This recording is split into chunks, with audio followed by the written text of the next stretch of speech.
Shalom, selamat pagi Bapak Ibu. Warta Jemaat Minggu 30 Juni 2024 di Induk akan dilayani oleh Ibu Rubiati. Selanjutnya, pengkhotbah tamu.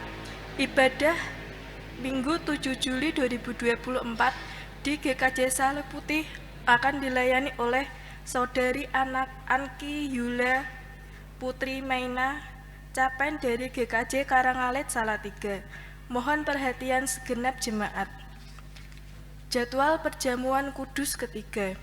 Majelis GKJ Saleh Putih akan mengadakan perjamuan kudus ketiga di tahun 2024 yang akan dilayani oleh Pendeta Daniel Adi Nugroho dengan jadwal sebagai berikut.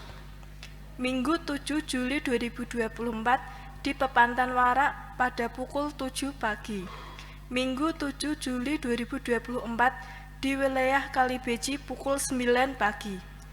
Minggu 14 Juli 2024 di Induk pada pukul 7 pagi. Minggu 14 Juli 2024 di Pepantan Tetep pukul 9 pagi.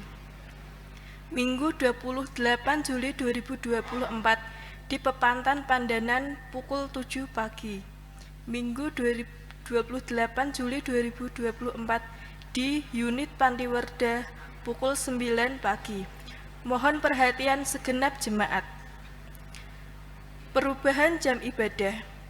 Ibadah Minggu wilayah Kalibeji.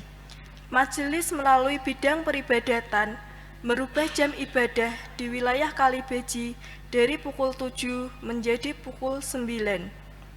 Perubahan jam ibadah ini akan dimulai pada bulan Juli 2024. Selanjutnya, ibadah kategorial sekolah minggu. Komisi Sekolah Minggu GKJ Saleh Putih merubah jam ibadah sekolah minggu yang semula dilaksanakan pukul 9 di gedung gereja diajukan pukul 7 yang bertempat sementara di gedung Balai Pengobatan Yayasan Sosial Kristen Saleh Putih. Mohon perhatian segenap jemaat. Pemasangan toren dan pompa. Majelis telah menerima bantuan pompa air dari warga jemaat NN wilayah Bendosari dan majelis telah melaksanakan pemasangan toren dan instalasi air pada toilet gereja. Mohon perhatian segenap jemaat. Pendalaman Alkitab. Pendalaman Alkitab dan pendadaran induk dibagi menjadi berikut. Wilayah pendingan dilaksanakan pada hari Minggu 30 Juni 2024 pukul 12 siang, tempat di Bapak Bowo Yulianto. Wilayah Bendosari 3 pada Sabtu 6 Juli 2024 pukul 6 sore di tempat Bapak Haryanto. Bagi warga wilayah Pendingan dan warga wilayah Bendosari 3, warta ini sekaligus menjadi undangan. Mohon perhatian segenap jemaat. Ibadah eksprensif. Persekutuan Pemuda dan Remaja GKJ Saleh Putih akan mengadakan ibadah eksprensif yang dilaksanakan pada Minggu 7 Juli 2024 dan Minggu 21 Juli 2024 bertempat di Gedung Gereja Induk pada pukul 9 pagi. Ibadah eksprensif layaknya seperti ibadah umum mingguan yang dibawakan dengan nuansa anak muda bebas atau bebas bereksprensif. Warta ini sekaligus menjadi undangan bagi jemaat pemuda, remaja, dan dewasa. Mohon perhatian segenap jemaat. Laporan persembahan Minggu 23 Juni 2024 di Induk sebesar Rp1.170.000. Untuk informasi lainnya dapat Bapak Ibu baca di warta gereja yang disediakan. Demikian warta gereja hari ini. Jemaat dipersilahkan mempersiapkan diri memasuki ibadah dengan bersaat teduh sejenak secara pribadi.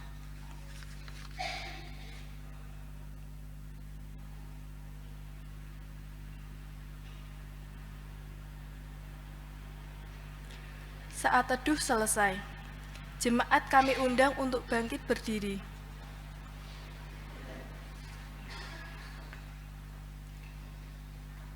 Jemaat yang dikasihi oleh Tuhan, marilah kita menyambut cinta kasih serta karya agung Tuhan yang telah dinyatakan bagi kehidupan kita. Marilah kita berbahagia dan bersujud menyembahnya dengan sungguh melalui ibadah pada saat ini. KPJ 14.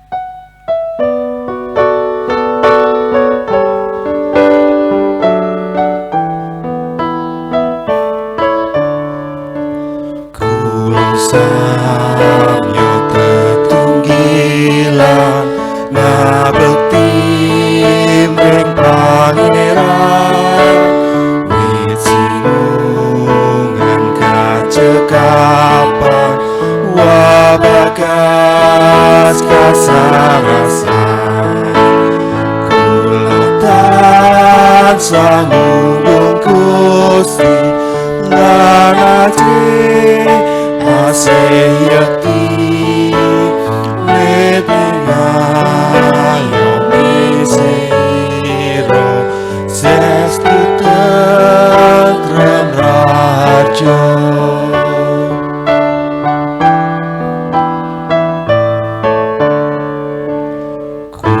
kulorinu paning bejo rinten dalutan kendap ing lelampahan prasaja dalas rono mujijat kula tansah nunggung Gusti nganaje asih yakti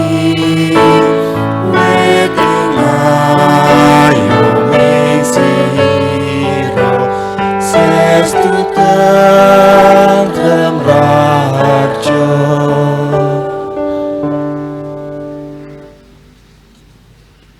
Jemaat yang dikasihi Tuhan,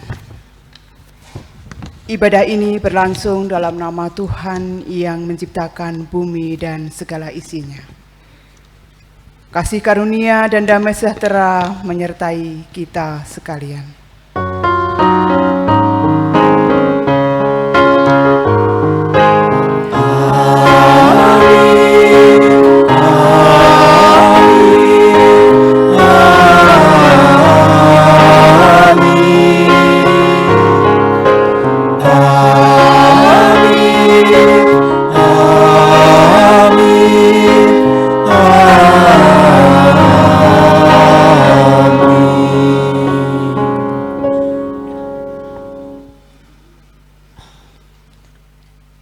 Aku menanti-nantikan Tuhan, jiwaku menanti-nanti, dan aku mengharapkan firman-Nya. Demikian sabda Tuhan yang tertulis dalam Mazmur 130 ayat yang kelima. Syukur kepada Allah.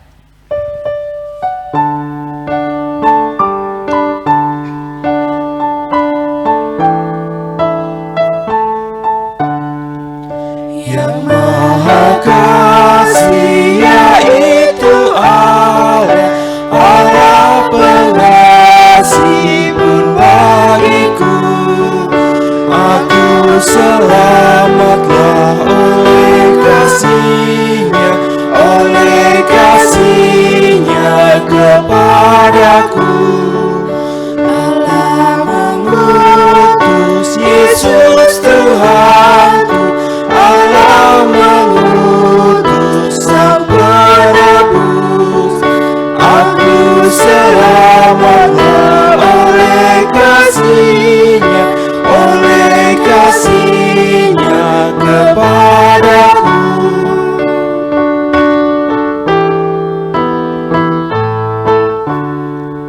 Sabda dan Roh-Nya penuh anugerah.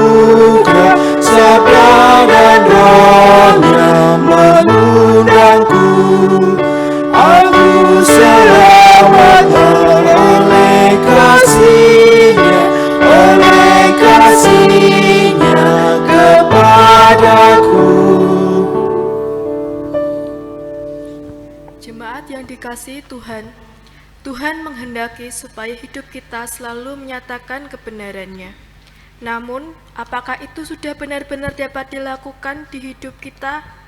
Terbelenggu dalam keserakahan, kebencian, kemunafikan, iri hati, nafsu, dan berbagai dosa yang menguasai diri. Mari kita mengoreksi diri dengan bersungguh-sungguh dalam keheningan serta berdoa memohon pengampunan Tuhan.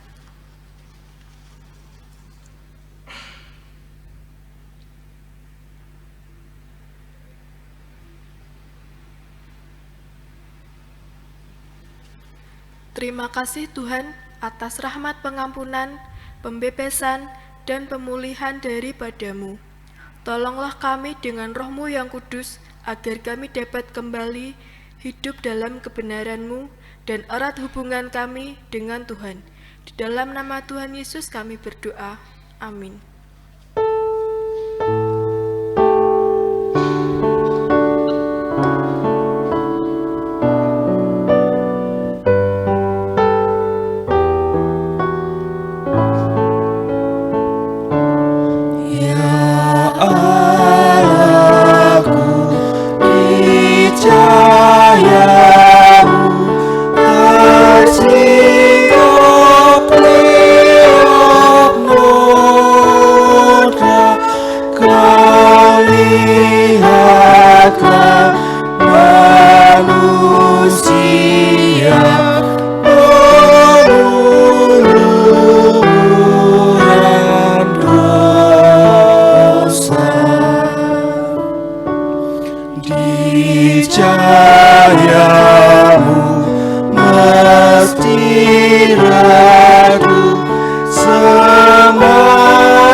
Kita akan bersama-sama menerima berita anugerah dari Tuhan yang diambil dari Markus 11 ayat 24. Demikian firman Tuhan. Karena itu aku berkata kepadamu, apa saja yang kamu minta dan doakan, percayalah bahwa kamu telah menerimanya, maka hal itu akan diberikan kepadamu. Demikian berita anugerah dari Tuhan. Syukur kepada Allah.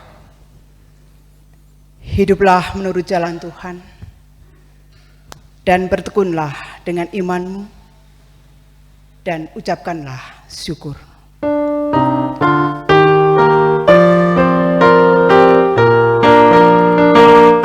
Bersukacitalah selalu, tunjukkan wajah gembiramu. Lihat teman di kanan kiri dan di sekitarmu, berikan salam damai, karena kasih karunia serta pengampunannya diberi. Hiduplah dalam damai, seorang dengan yang lain, itu kehendak Tuhan bagimu.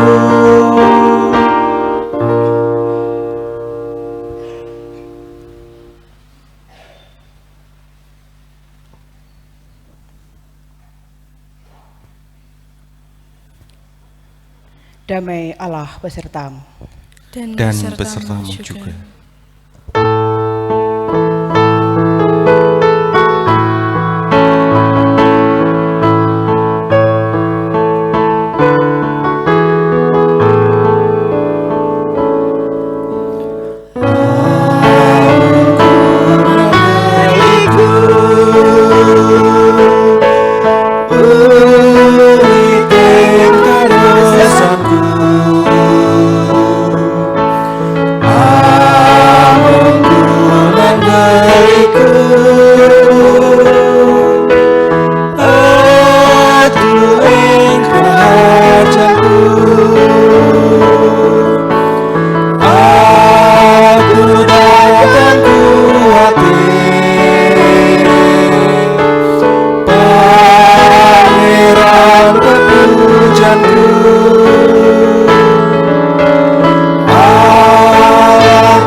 Jemaat yang dikasihi Tuhan, kita akan mempersiapkan hati dan pikiran kita untuk mendengarkan sebagian dari sabda Tuhan.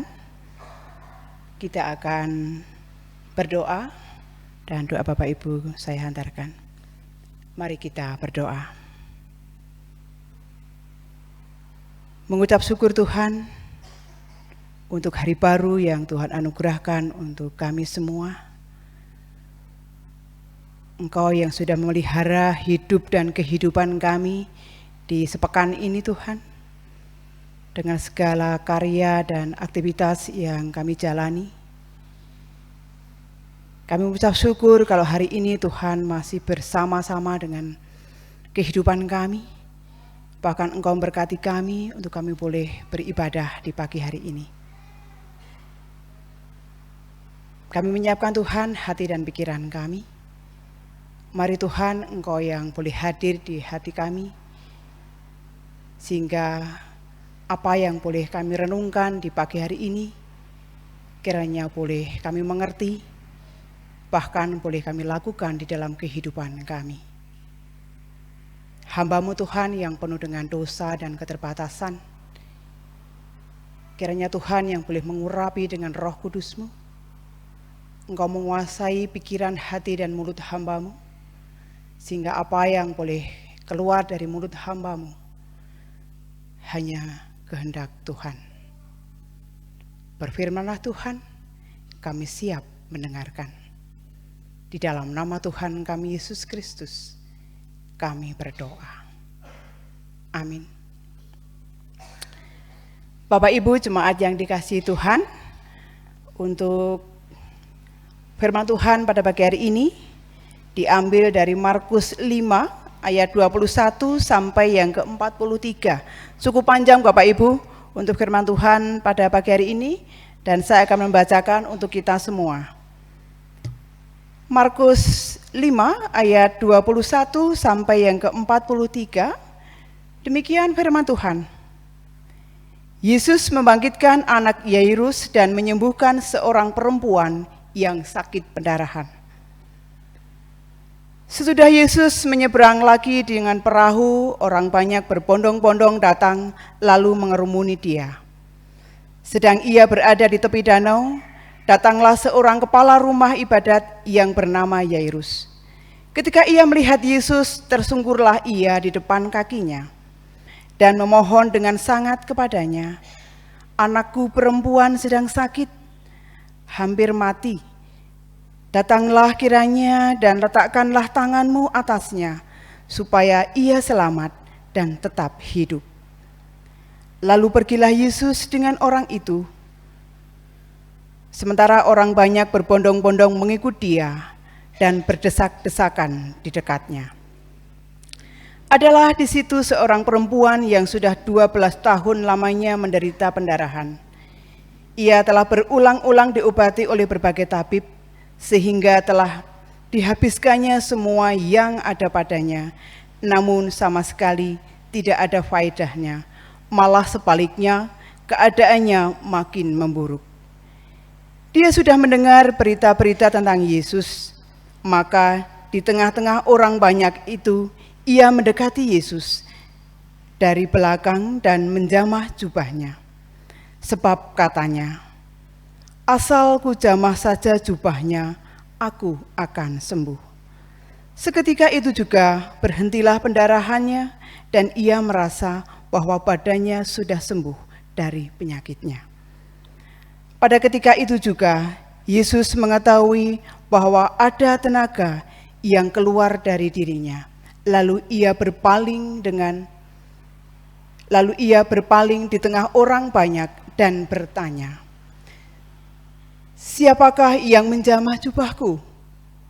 Murid-muridnya menjawab, "Engkau melihat bagaimana orang-orang ini berdesak-desakan dekatmu, dan engkau bertanya, siapa yang menjamah aku?" Lalu ia memandang sekelilingnya untuk melihat siapa yang telah melakukan hal itu. Perempuan itu yang menjadi takut dan gemetar ketika mengetahui apa yang telah terjadi atas dirinya, tampil dan tersungkur di depan Yesus dan dengan tulus memberitahukan segala sesuatu kepadanya. Maka katanya kepada perempuan itu, "Hai anakku, imanmu telah menyelamatkan engkau. Pergilah dengan selamat dan sembuhlah dari penyakitmu." Ketika Yesus masih berbicara, datanglah orang dari keluarga kepala rumah ibadat itu dan berkata, "Anakmu sudah mati. Apa perlunya lagi engkau menyusah-nyusahkan guru?" Tetapi Yesus tidak menghiraukan perkataan mereka dan berkata kepada kepala ibadat itu, "Jangan takut, percaya saja." Lalu tidak diperbolehkannya seorang pun ikut serta, kecuali Petrus, Yakobus, dan Yohanes, saudara Yakobus. Mereka tiba di rumah kepala rumah ibadat, dan di sana dilihatnya orang-orang ribut, menangis, dan meratap dengan suara yang nyaring. Sesudah ia masuk, ia berkata kepada orang-orang itu, "Mengapa kamu ribut dan menangis? Anak ini tidak mati, tetapi tidur." Tetapi mereka menertawakan dia. Maka diusirnya semua orang itu, lalu dibawanya ayah dan ibu anak itu, dan mereka yang bersama-sama dengan dia masuk ke kamar anak itu. Lalu dipegangnya tangan anak itu, katanya, "Talita kaum," yang berarti, "Hai anak, aku berkata kepadamu, bangunlah."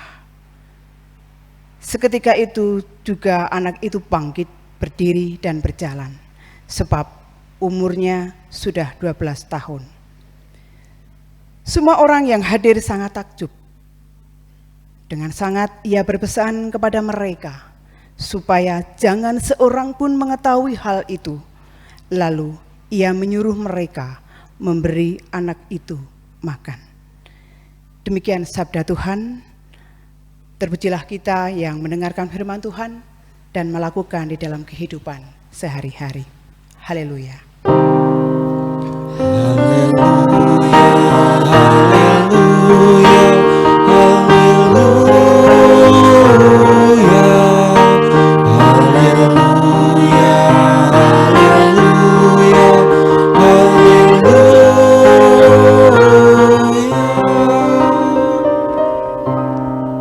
Salam Bapak Ibu yang terkasih dalam Tuhan.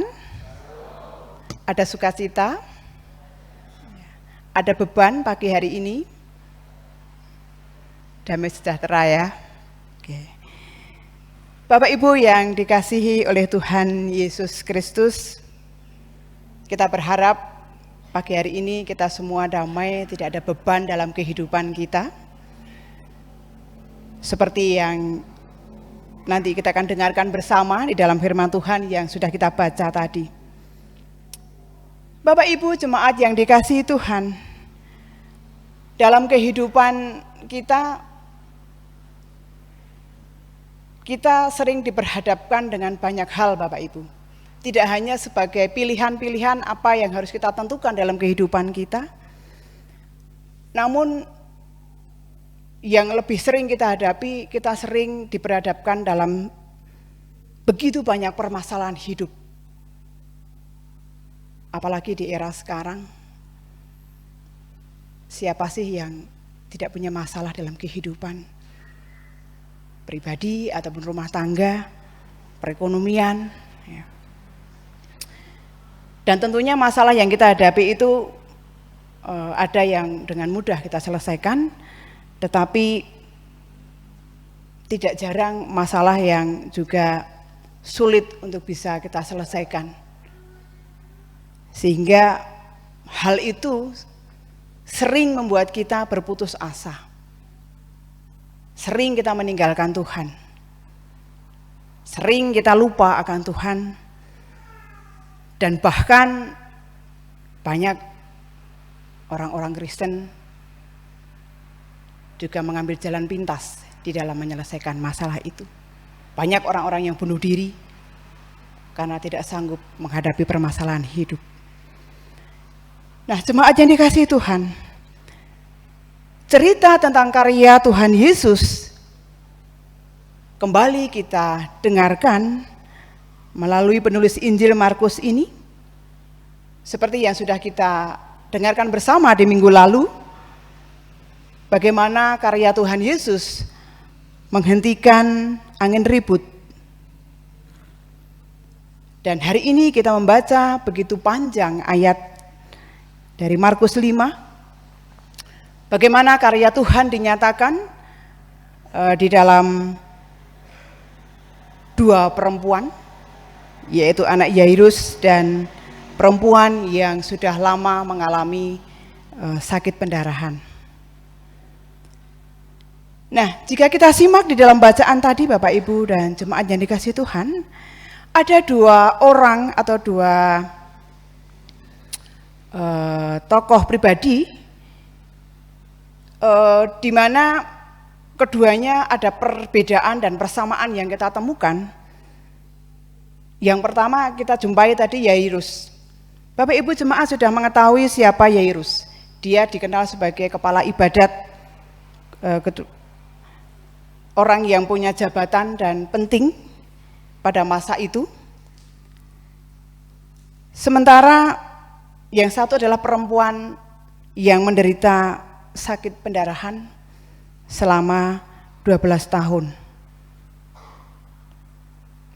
Tetapi dari duanya itu punya persamaan, yaitu mereka mempunyai satu keinginan untuk bisa lepas dari segala pergumulannya, yaitu meminta kesembuhan dari sakit penyakit yang dialami.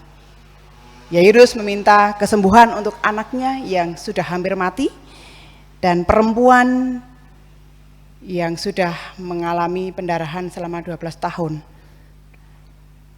Nah, dari bacaan ini kita bisa belajar, Yairus itu orang yang mempunyai kedudukan tinggi, punya jabatan, dia sebagai kepala rumah ibadat. Tetapi jika kita menyimak dari bacaan tadi, apa yang kita lihat Bapak Ibu Saudara yang terkasih, ketika dia memohon minta kesembuhan putrinya, dengan kerendahan hati Yairus tersungkur di kaki Yesus. Yairus mempunyai keyakinan bahwa Yesus mampu. Yesus memiliki kuasa untuk menyembuhkan anaknya. Yairus tidak menggunakan kekuasaannya, tidak menyombongkan dirinya sebagai orang yang penting, yang terpandang pada waktu itu. Tapi dengan kerendahan hati, Yairus datang kepada Tuhan. Sementara di tengah perjalanan, Yesus menuju ke rumah Yairus, Bapak Ibu jemaat yang dikasihi Tuhan, kita simak bahwa ada perempuan yang menderita penyakit pendarahan selama 12 tahun yang menghampiri Tuhan Yesus. Secara manusiawi tentunya Yairus akan merasa jengkel karena dia datang lebih dahulu untuk meminta kepada Tuhan supaya menyembuhkan putrinya. Tetapi di tengah-tengah perjalanan perempuan ini meminta kepada Tuhan untuk bisa menyembuhkan sakit penyakitnya. Yairus tidak marah, tetapi justru mempersilahkan wanita ini untuk datang kepada Tuhan. Nah, jemaat yang dikasihi Tuhan, pada zaman itu kita ketahui bahwa penyakit pendarahan itu bukan penyakit yang ringan. Khususnya ini kaum ibu-ibu yang mungkin pernah mengalami pendarahan yang kalau head biasanya seminggu itu sudah selesai. Sebulan full nggak selesai, rasanya sudah tidak nyaman. Ada ketidaktenangan dalam diri. Gek, ada penyakit dalam kandunganku dan seterusnya. Sehingga perempuan ini, apalagi di zaman Yahudi, begitu banyak tekanan yang harus dirasakan oleh perempuan ini. Yang jelas dari segi kerohanian, perempuan ini sangat tidak mempunyai tempat atau tidak diizinkan untuk beribadah di bait Allah karena dianggap najis oleh orang-orang Yahudi pada masa itu. Itu secara kerohanian. Nah, secara fisik, Bapak Ibu bisa membayangkan orang yang mengalami sakit pendarahan selama 12 tahun. Itu bukan hal yang di luar nalar manusia.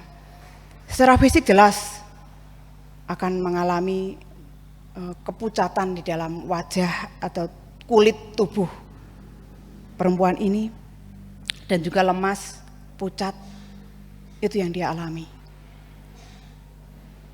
Dari segi sosial, ini yang sangat berat. Dia juga mengalami penderitaan yang begitu luar biasa karena di masa itu, Bapak Ibu Saudara yang terkasih, orang yang mengalami penderitaan penyakit pendarahan tidak boleh bergaul bebas dengan orang lain. Karena pada waktu itu ada tradisi kepercayaan dalam sebagian ibadah mereka. Jadi ketika orang bersentuhan dengan orang yang punya penyakit pendarahan, mereka dianggap najis. Nah, sehingga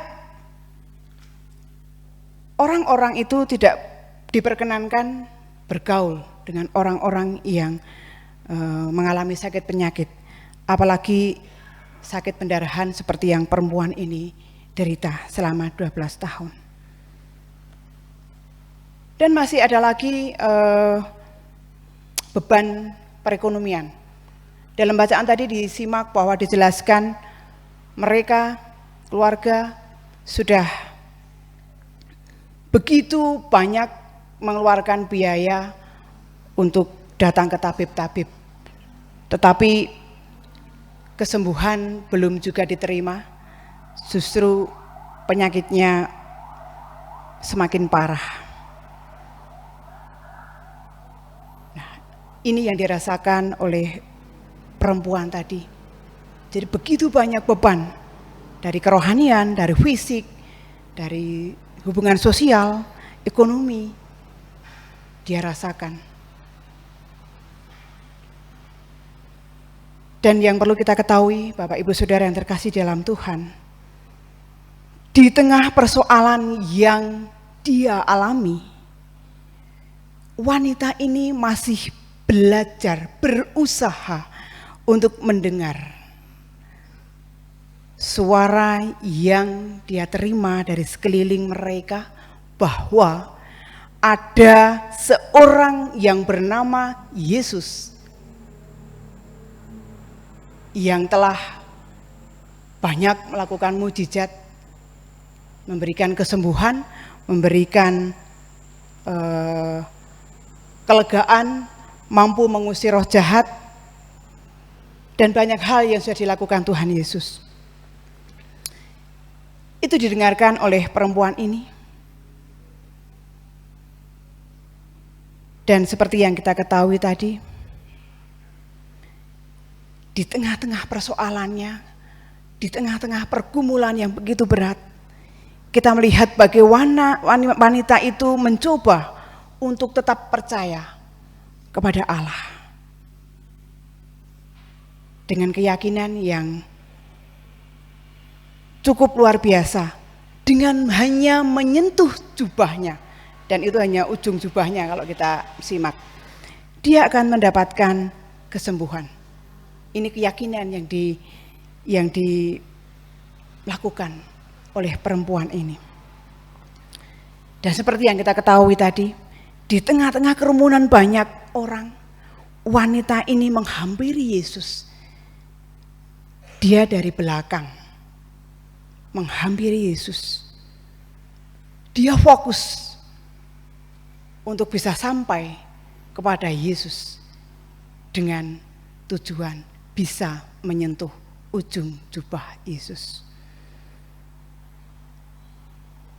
Dia tidak menghiraukan apa yang terjadi di kanan kiri. Dia tetap fokus dari belakang.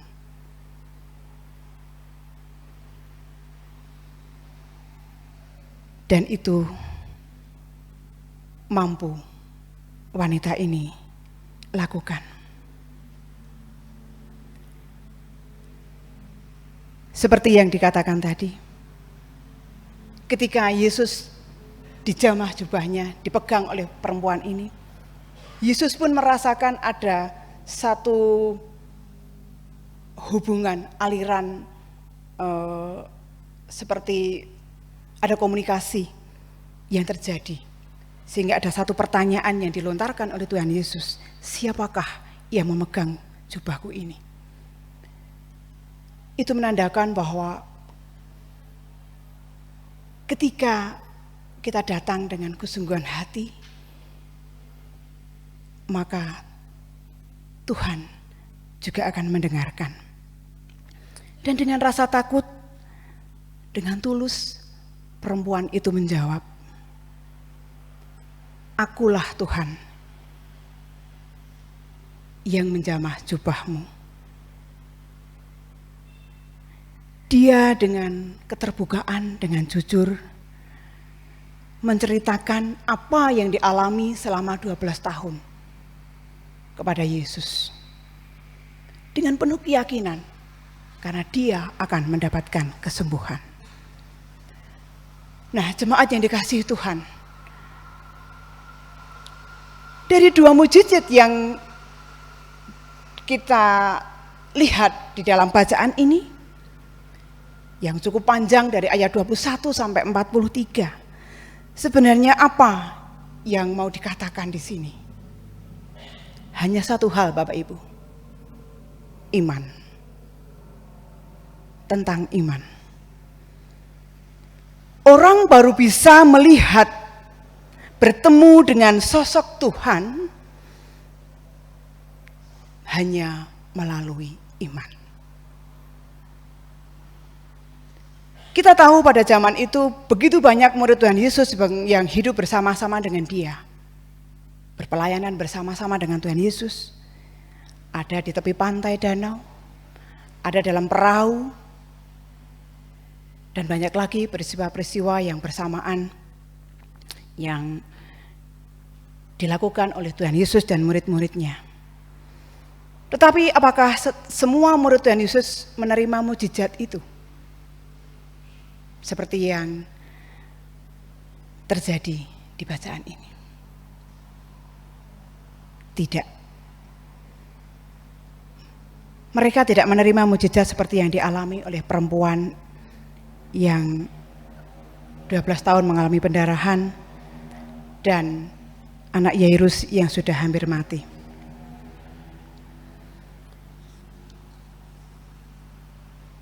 Ketika kita mempercayai Tuhan Yesus hanya sebagai rutinitas atau kita sebagai orang Kristen yang sering ke gereja, kita seminggu ibadah.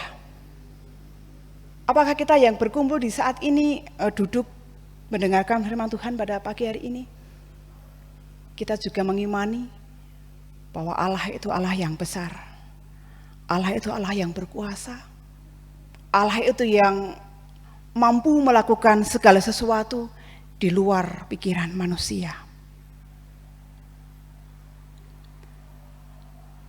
Wanita ini memperoleh mukjizat karena mereka melihat Tuhan Yesus tidak hanya sebagai sosok manusia, tetapi ada Allah di sana. Sehingga ketika wanita ini baru menyentuh jubahnya saja, sudah ada respon, ada aliran yang dirasakan oleh Tuhan Yesus. Itu menunjukkan bahwa begitu luar biasa iman dari wanita ini. Kita sering berdoa, minta ini itu kepada Tuhan. Begitu panjang kalimat yang keluar dari mulut kita dengan bahasa yang rapi, dengan kata-kata yang manis. Tetapi apakah setiap doa, setiap apa yang kita inginkan, Tuhan juga menjawab?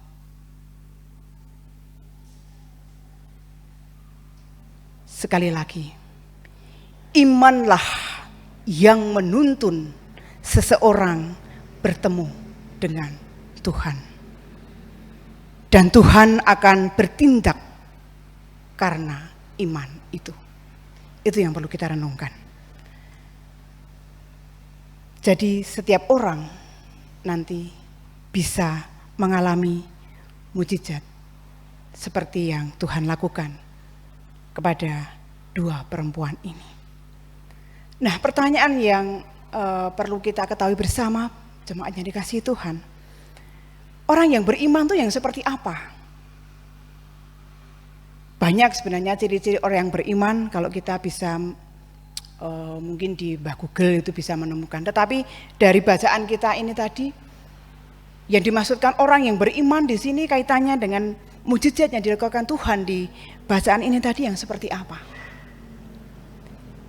Yang pertama, orang yang percaya dengan sungguh-sungguh atau percaya kepada Yesus dengan sepenuh hati.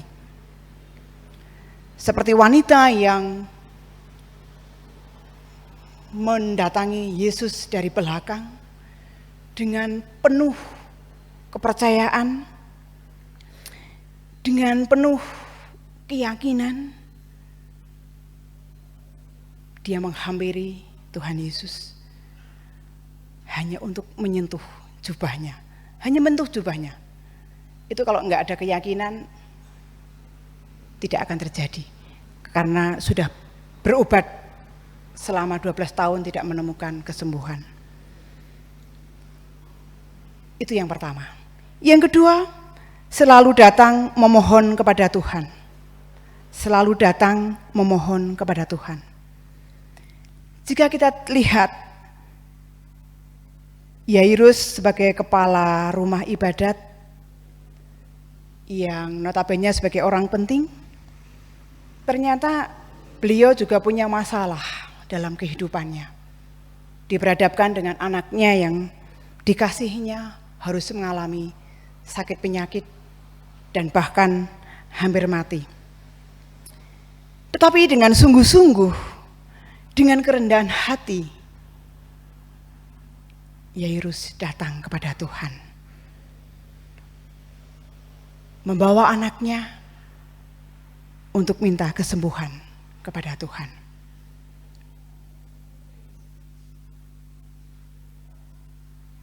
Yang ketiga, tidak menghiraukan sikap orang-orang yang melemahkan iman kita.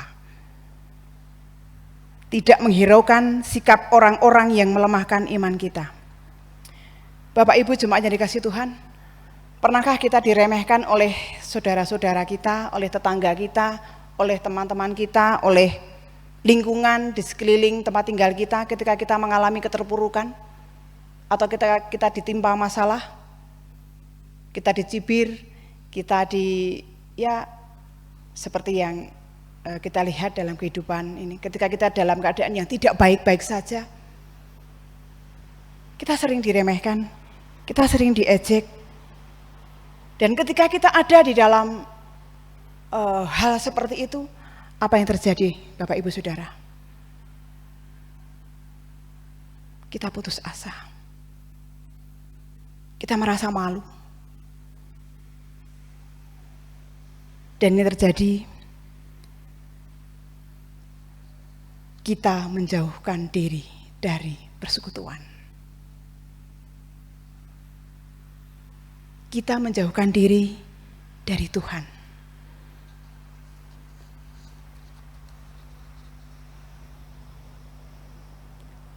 Itu yang sering kita alami dan kita rasakan ketika kita mengalami hal yang kurang baik. Tetapi di sini Tuhan mengingatkan ketika kita beriman kepada Tuhan, bagaimana kita mampu tetap fokus di dalam Tuhan, tidak menghiraukan apa yang terjadi, apa yang akan dilontarkan oleh orang-orang di sekitar kita.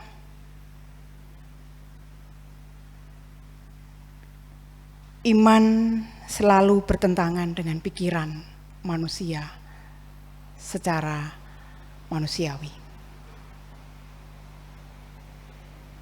Tidak nyambung. Karena apa yang terjadi ketika kita beriman kepada Tuhan, itu di luar pikiran manusia.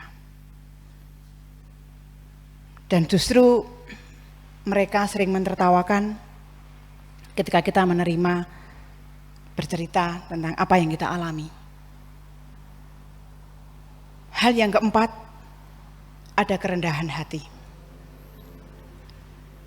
Banyak orang merasa sombong dan merasa tinggi hati ketika kita ada dalam posisi yang baik.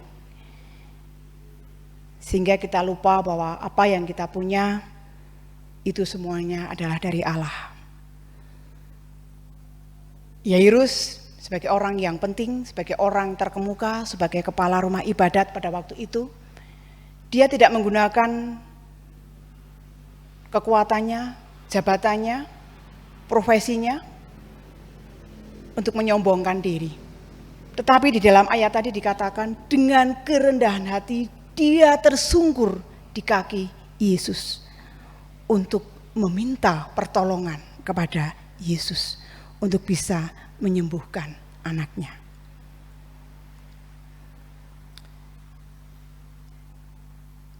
Dan seperti yang kita ketahui, Tuhan bertindak seperti iman dia.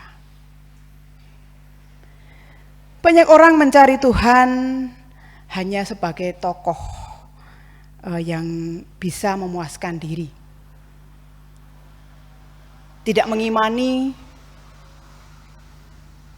tidak mencari pribadi Yesus itu siapa.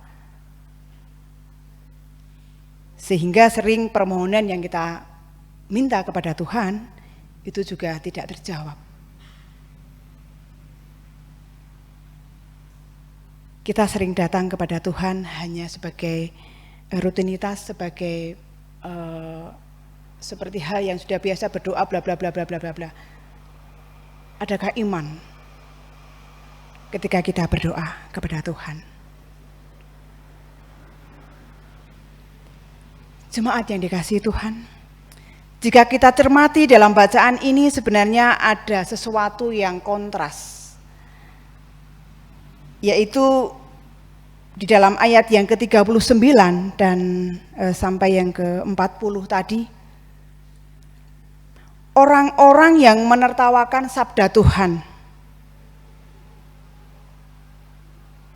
ketika ada dikatakan anak ini tidur, bukan mati. Banyak orang yang menertawakan, Gusti iki piye to? Wong wis mati kok dibilang tidur. Nah, jemaat yang dikasihi Tuhan, ini sebenarnya menunjukkan sebagai wakil dari orang-orang Israel pada zaman itu bahwa ia menolak Tuhan Yesus. Sabda Tuhan justru ditertawakan oleh mereka. Sehingga kita bisa melihat Tuhan Yesus ditolak oleh orang-orang Yahudi pada zaman itu. Kenapa itu bisa terjadi? Karena pemahaman mengenai Tuhan itu seakan-akan tidak masuk dalam pikiran mereka. Berbeda dengan apa yang diharapkan. Jadi pikiran mereka tentang Tuhan itu berbeda dengan apa yang ada di konsep pikiran mereka. Mereka menolak Tuhan kalau Tuhan itu mampu melakukan sesuatu di luar pikiran manusia. Oleh karena itu mereka tidak mau menerima Tuhan yang mampu melakukan segala sesuatu di luar pikiran manusia.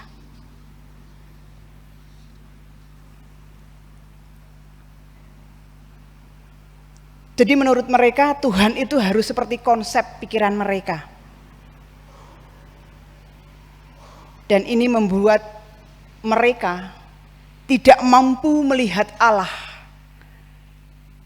di dalam kehidupannya. Ini yang membuat mereka tidak mampu melihat Allah yang besar sebagai Allah yang berkuasa atas segalanya. Allah yang mampu melakukan segala apa yang manusia pikirkan di luar dugaan, seperti yang terjadi di dalam perempuan yang sudah mengalami 12 tahun pendarahan. Secara manusiawi sudah mati, sudah tidak akan menerima kesembuhan. Tetapi dengan iman, dengan kedekatannya dengan Tuhan, dua perempuan ini mengalami mujizat. Nah, di satu sisi Bapak Ibu jemaatnya dikasihi Tuhan, kita juga bisa melihat dalam bacaan ini tadi seperti ada percakapan dan perdebatan yang terjadi satu sama lain. Di sisi lain di ayat yang ke-43 dan 34 tadi dikatakan Tuhan berkata, diam. Tetapi di ayat berikutnya Tuhan mengatakan ada perintah untuk mewartakan. Nah, ini satu hal yang membuat kita maksudnya piye? Kita suruh diam ketika mujizat itu terjadi. Tapi di satu sisi untuk mewartakan. Seolah-olah hal ini membuat kita itu menjadi bingung. Tetapi ada satu catatan yang penting dalam hal ini Bapak Ibu jemaatnya dikasihi Tuhan. Apa? Kalau kita menceritakan sebuah peristiwa atau mujizat yang dialami oleh seseorang atau oleh diri kita Kita biasanya hanya bercerita tentang apa yang kita alami. Bukan tentang kedekatan kita dengan Tuhan.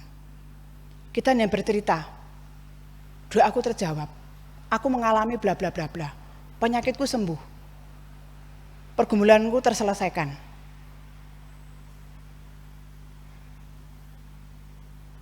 Kita lupa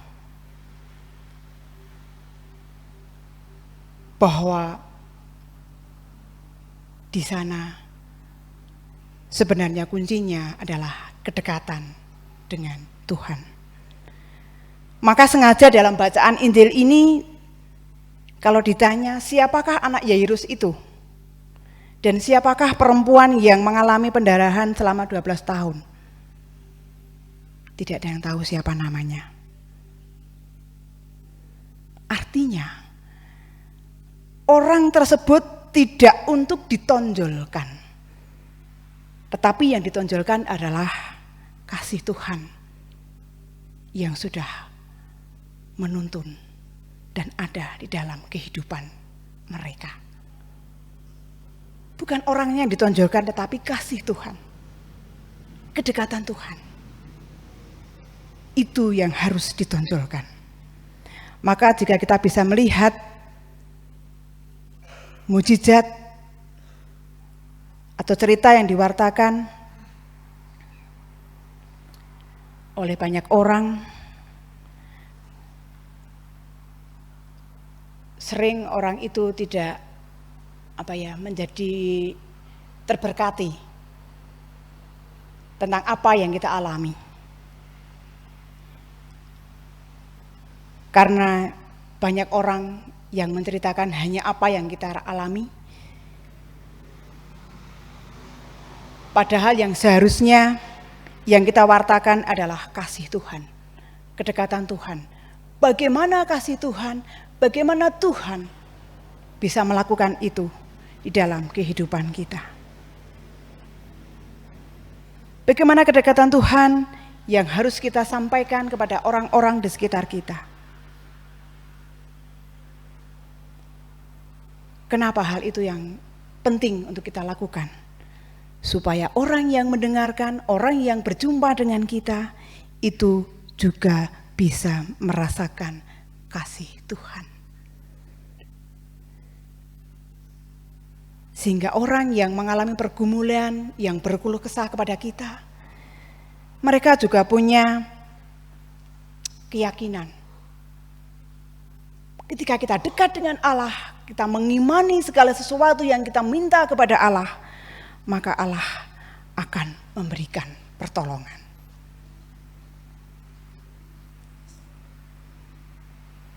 Mujizat bisa terjadi dimanapun dan kapanpun Bapak Ibu Saudara yang terkasih dalam Tuhan. Ketika kita mampu mengimaninya. Bapak Ibu jemaat yang dikasihi Tuhan, dari bacaan yang kita terima di pagi hari ini, pelajaran apa yang bisa kita dapatkan dalam peristiwa yang dialami dua perempuan ini? Yang pertama, di tengah persoalan yang tidak mudah dan begitu berat, ia mampu menumbuhkan iman di dalam dirinya. Sehingga ia mengalami mujizat di dalam hidupnya. Nah, Bapak Ibu jemaatnya dikasihi Tuhan, adakah di antara kita yang mengalami pergumulan yang lebih berat daripada yang dirasakan oleh perempuan yang mengalami pendarahan selama 12 tahun ini? Adakah di antara kita yang mengalami pergumulan yang membuat kita putus asa? Adakah di antara kita yang sudah mengalami sakit penyakit yang tidak kunjung sembuh sampai hari ini? Dan kita putus asa. Kita mengatakan Tuhan tidak ada, Tuhan tidak adil.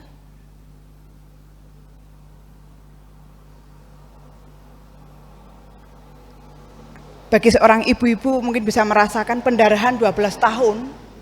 Ya, kalau bisa dikatakan kita tidak bisa berkata-kata, 12 tahun. Ibu-ibu yang mengalami atau mau menjelang menopause itu mengalami menstruasi yang tidak rutin, 3 bulan, kemudian durasi yang lama akan berhenti, akan menstruasi lagi, itu pun sudah merasakan hati kita tidak nyaman. Kayak aku mengalami penyakit ini, apalagi yang kita lihat sekarang begitu banyak penyakit yang kita jumpai, apalagi di kalangan ibu-ibu, kanker rahim, kista, kanker payudara dan sebagainya.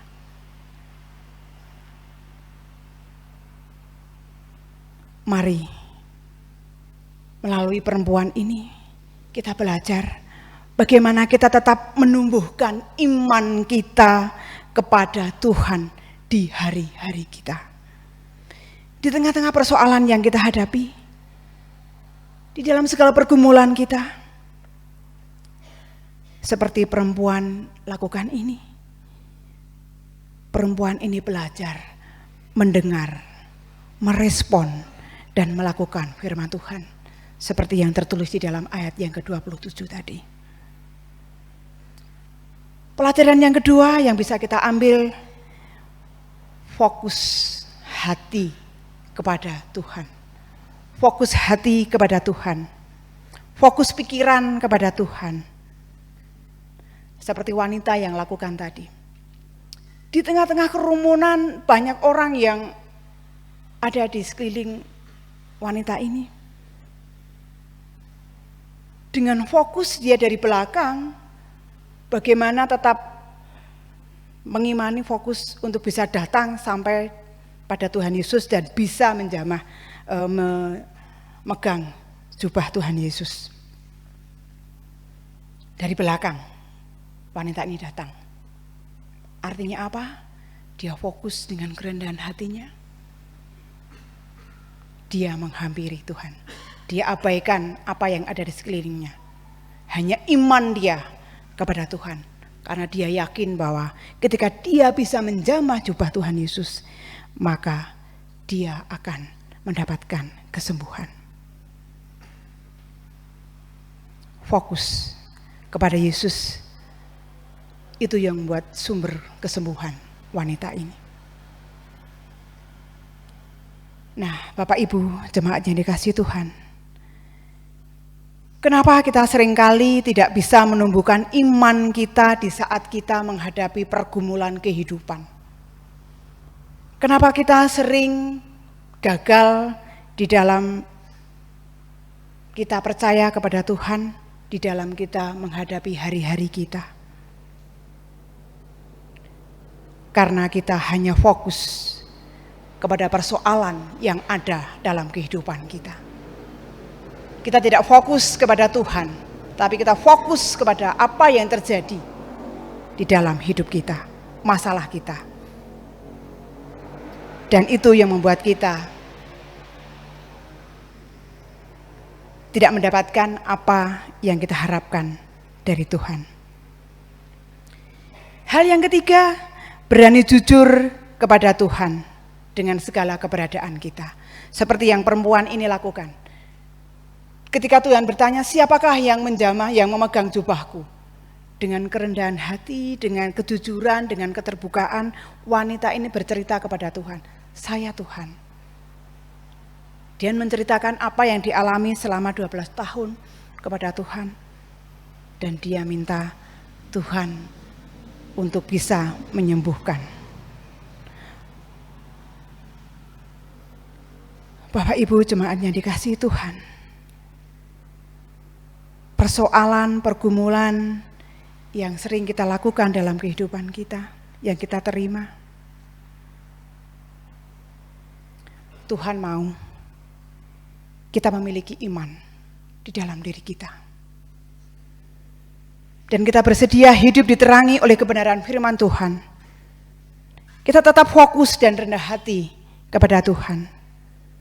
Supaya iman kita tetap bertumbuh dan kuat di dalam Tuhan.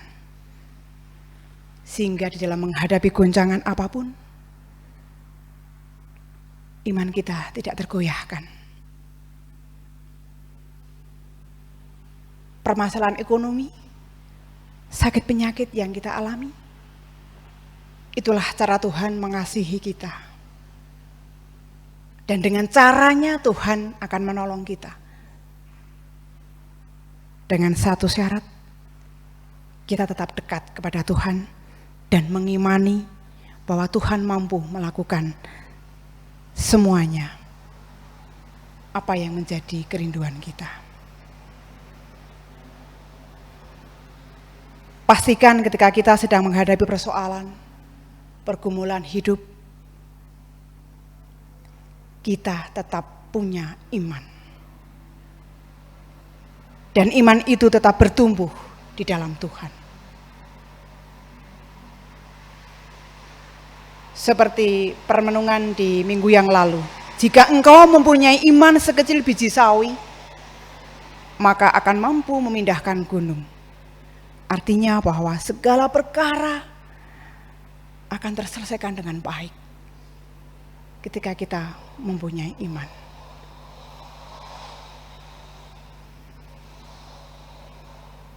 Marilah kepadaku semua orang yang letih lesu dan berbeban berat, datang kepadaku, aku akan memberi kelegaan kepadamu.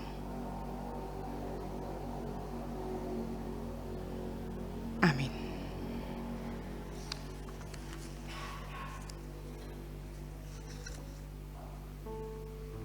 Kita masuk saat hening.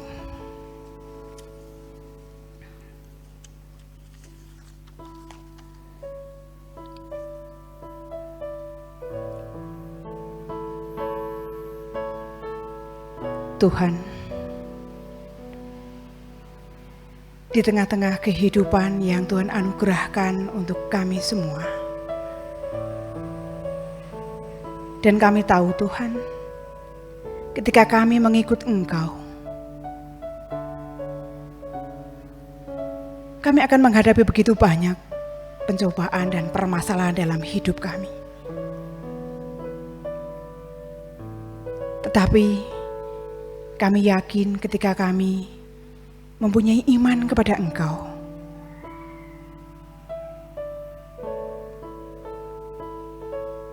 kami akan mendapatkan kelegaan. Dan segala pergumulan kami, Tuhan selesaikan. Kami membawa setiap pergumulan kehidupan kami, Tuhan. Kiranya Tuhan yang boleh berkarya di dalam hati dan kehidupan kami. Ampuni kami Tuhan jika di dalam kehidupan kami sering meninggalkan Engkau. Mohon ampun Tuhan. Amin. Saat hening cukup.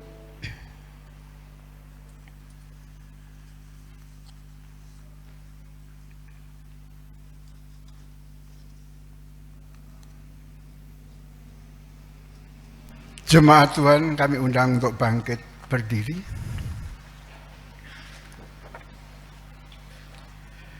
Bersama dengan jemaat Tuhan di segala abad dan tempat, marilah kita memperbaharui iman percaya kita dengan mengucap pengakuan iman rasuli yang demikian. Aku percaya kepada Allah Bapa yang Maha Kuasa, Khalik langit dan bumi, dan kepada Yesus Kristus, anaknya yang tunggal Tuhan kita, yang dikandung dari Roh Kudus, lahir dari anak darah Maria, yang menderita sengsara di bawah pemerintahan Pontius Pilatus, disalibkan, mati dan dikuburkan, turun ke dalam kerajaan maut. Pada hari yang ketiga, bangkit pula dari antara orang mati, naik ke surga, duduk di sebelah kanan Allah Bapa yang Maha Kuasa. Dan dari sana ia akan datang untuk menghakimi orang yang hidup dan yang mati. Aku percaya kepada Roh Kudus, gereja yang kudus dan am, persekutuan orang kudus, pengampunan dosa, kebangkitan tubuh, dan hidup yang kekal. Dipersilahkan duduk kembali. Jemaat yang dikasihi Tuhan, Kita akan membawa syafaat kita kepada Tuhan melalui berdoa. Mari kita berdoa. Kembali ya Allah, kami menghampiri tahta-Mu yang kudus dengan ucapan syukur karena kasih-Mu yang terus mengalir untuk kehidupan dan hidup kami. Terima kasih Tuhan untuk sabda yang Tuhan berikan pada pagi hari ini boleh kami dengarkan bersama. Mampukan kami Tuhan sebagai anak-anak-Mu, bagaimana kami terus boleh beriman di dalam Tuhan, dalam segala pergumulan kehidupan kami. Kami serahkan kehidupan kami seutuhnya Tuhan, bahwa di dalam Engkau tidak ada yang mustahil. Di dalam Engkau kami akan mendapatkan kelegaan. Kami mengimani Tuhan, bahwa karya-Mu besar untuk kehidupan kami. Pada saat ini Tuhan, kami juga membawa syafaat kami untuk gereja-Mu di Gereja Salib Putih dengan segala persekutuan yang ada. Kami berdoa untuk persekutuan yang ada di lingkup Gereja Salib Putih, dari sekolah minggu, pemuda remaja, adiuswo, ataupun kelompok-kelompok komisi yang ada di berbagai tempat. Mari Tuhan, kiranya Tuhan boleh memberkati persekutuan ini. Tuhan boleh memakai setiap hamba-Mu untuk boleh menjadi berkat di dalam pelayanannya. Sehingga melalui pelayanan-pelayanan yang dilakukan dalam setiap komisi yang ada, nama-Mu di muka bumi ini terus dipermuliakan dan banyak orang yang diselamatkan. Kami juga berdoa Tuhan untuk kelompok Pandi Werda. Mari Tuhan, Engkau yang memberkati jemaat-Mu ini di usianya yang sudah renta, di usianya yang sudah tua dan mungkin dengan kondisi fisik yang sudah rapuh. Tuhan, Engkau berkenan hadir di tengah-tengah mereka Tuhan, sehingga di tengah-tengah kerapuhannya, di tengah-tengah masa tuanya Tuhan, mereka tetap merasakan kasih Tuhan dalam hidupnya. Engkau memakai setiap mereka yang ada di sekelilingnya Tuhan untuk menjadi alat-alat-Mu, sehingga nama-Mu boleh tetap dipermuliakan. Engkau yang boleh memberkati setiap kehidupan jemaat-Mu ini Tuhan.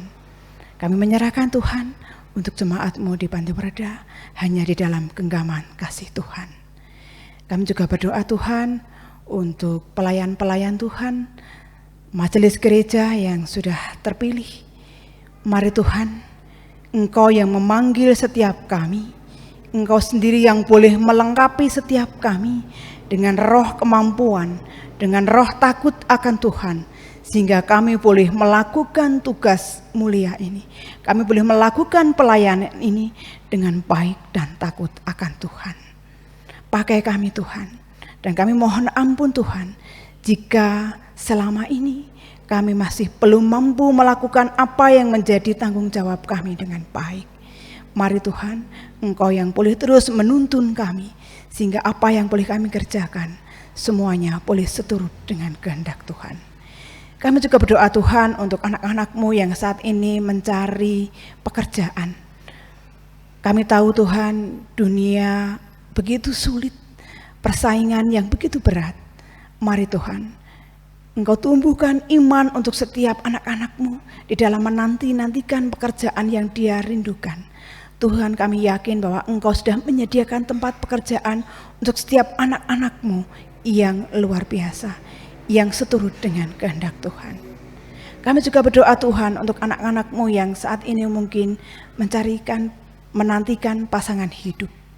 Mari Tuhan, Engkau yang juga akan menolong setiap anak-anak-Mu, Engkau akan menjaga iman mereka, sehingga apapun yang terjadi dalam kehidupannya, di dalam mereka berteman, bergaul, iman mereka tetap kuat di dalam Engkau.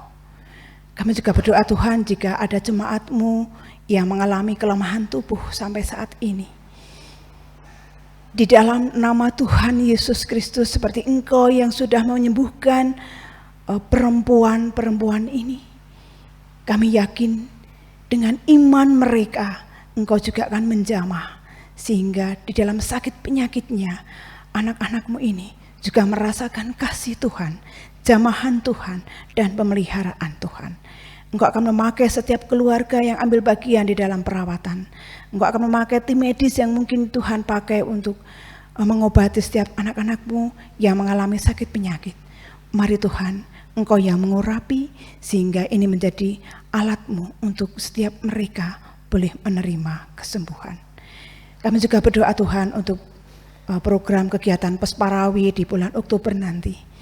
Engkau tahu Tuhan apa yang menjadi pergumulan kami. Engkau tahu Tuhan dana yang kami butuhkan. Engkau tahu apa yang kami butuhkan untuk kelangsungan kegiatan ini.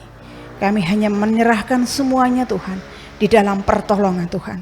Engkau memberikan kemudahan dalam segala hal yang boleh kami kerjakan, sehingga apa yang menjadi kegiatan nanti semuanya boleh terjadi berlangsung atas pimpinan Tuhan. Dan Engkau akan mencukupkan segala sesuatunya indah pada waktunya. Sebentar Tuhan, kami juga akan mengakhiri ibadah ini. Kami akan melanjutkan kehidupan kami dengan segala aktivitas yang ada. Kiranya Tuhan boleh menolong setiap kami. Engkau boleh menibahkan kami sampai di rumah kami masing-masing dengan pimpinan Tuhan. Mohon ampun Tuhan jika di dalam persekutuan ini terselip dosa dan pelanggaran melalui pikiran, perkataan, ataupun sikap hati kami. Di dalam nama Tuhan kami Yesus Kristus yang sudah mengajarkan kami berdoa, kami bersyukur.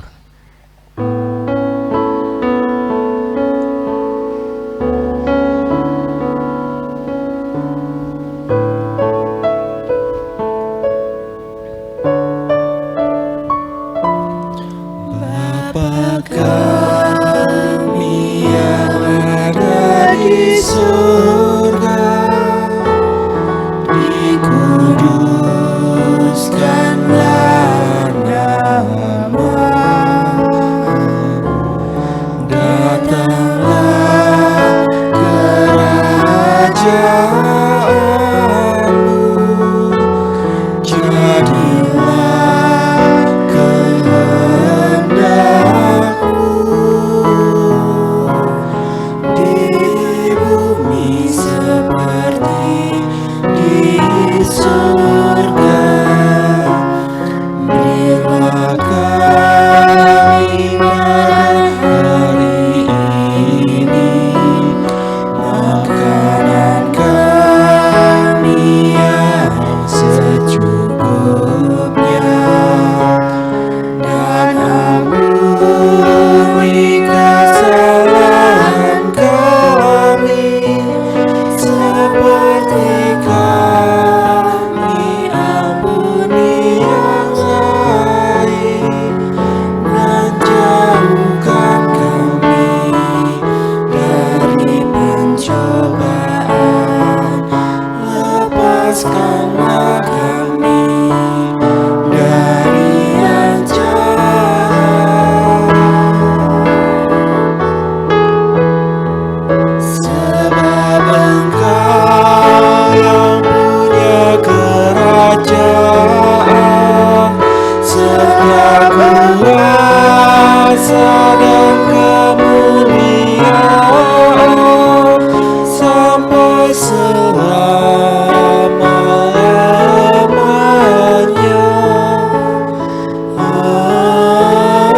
Amin. Amin.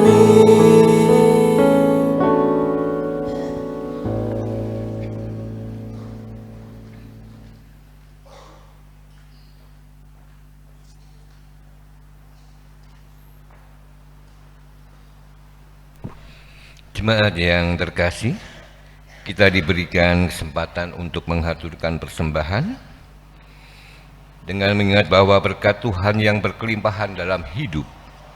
Mari kita sambut dengan penuh syukur melalui persembahan dengan mengingat sabda Tuhan dari Mazmur 96 ayat 8. Berilah kepada Tuhan kemuliaan namanya, bawalah persembahan dan masuklah ke pelatarannya.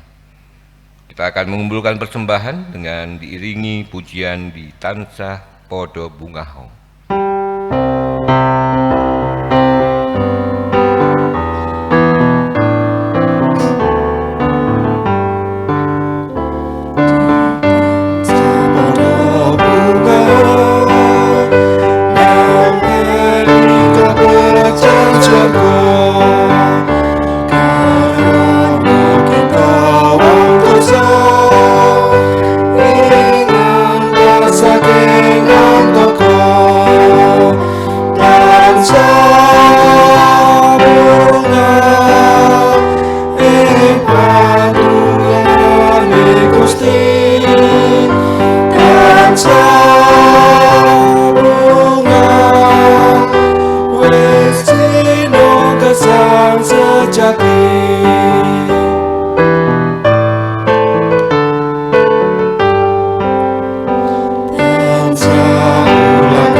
jemaat dimohon untuk bangkit berdiri.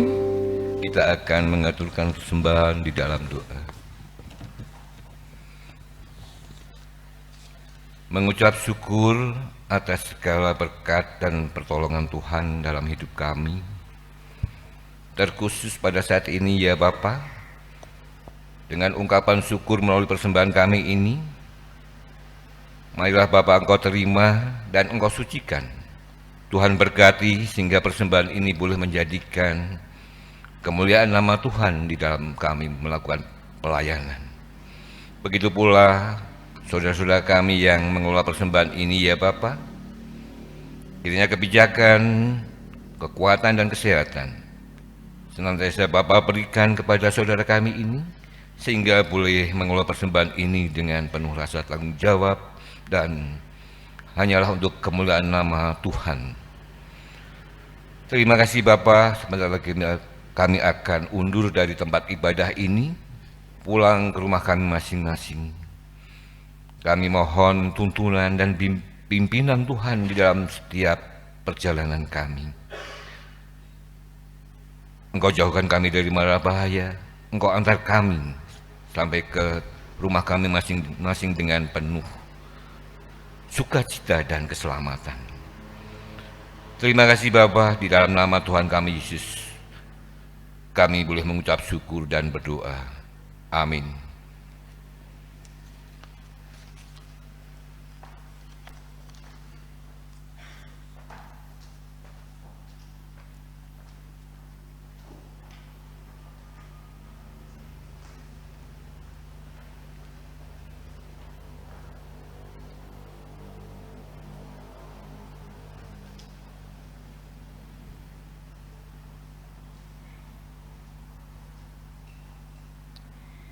Jemaat yang dikasihi Tuhan, kita akan menerima pengutusan dan berkat dari Tuhan. Karena itu pergilah, jadikanlah semua bangsa muridku dan baptiskanlah mereka dalam nama Bapa dan Anak dan Roh Kudus. Dan ajarlah mereka melakukan segala sesuatu yang telah kuperintahkan kepadamu. Dan ketahuilah, aku menyertai kamu senantiasa sampai kepada akhir zaman. Puji syukur kepada Allah dan terpujilah namanya kekal selama-lamanya. Kini tunduklah untuk menerima berkat Tuhan. Tuhan memberkati kita dan melindungi kita. Tuhan menyinari kita dengan wajah-Nya dan memberi kita kasih karunia. Tuhan menghadapkan wajah-Nya kepada kita dan memberi kita damai sejahtera. Amin.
Pencobaan